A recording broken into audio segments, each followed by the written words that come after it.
right, I'm here on the road from Kasulu in western Tanzania to Kibondo, Tanzania, where I'll be conducting a training on regenerative design for households and farmers with our team at WFP, Danish Refugee Council, and World Vision. On the road, on the way, this is the road. I wanted to show what we're witnessing just as we're driving. So this is the road that goes to Kasulu that we just came from. And you know, when we talk about climate resilience, I know there's so many different types of ideas and approaches and carbon credits and financing and insurances and things like that. Carbon is not the main, not the only thing that we have to be addressing, but hydrology. This is the road from Kasulu, and here, this is what has happened to the road. Let me just show you. It's quite shocking, actually. This is the road. It has completely collapsed, and this is a hydrological event. This is not a carbon event. Obviously everything is interconnected, and we're in a highly interdependent system because our planet is an entirely interconnected system and a biotic pump. And as humans destabilize the hydrology because of carbon release and all of the other ways that we have dismantled ecosystem function, but this is a hydrological event, and no amount of carbon credits or insurances or other types of things are going to address this.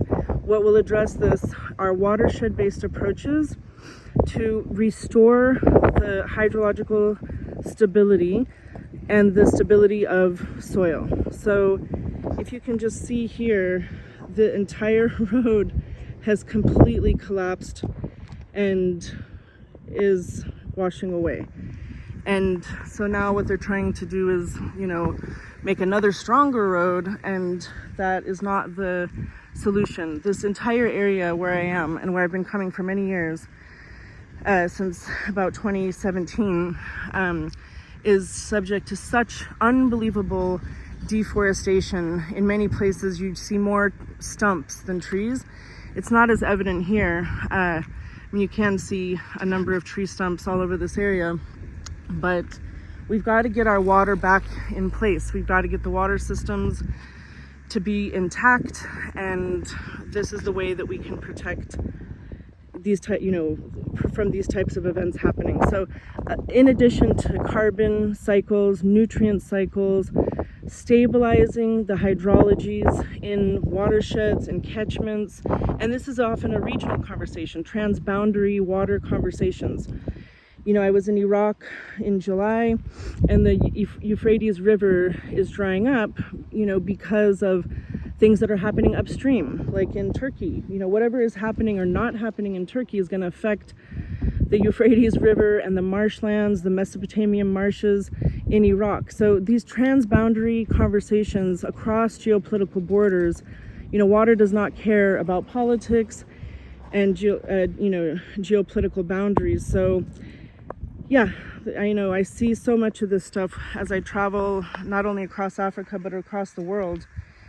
And these violent water events, the work that we need to do is really part of an anti-gravity movement. Slow spread and sink water across the land so it can hydrate and infiltrate and recharge aquifers rather than running off in violent, haphazard ways that create destructive forces. So just wanted to share that because these are costly investments in infrastructure that in one major violent water event can be completely destroyed. And of course this cuts off market access, it cuts off community access to services, health care, everything. So the area is blocked off now and people are edging along the sides in the vehicles.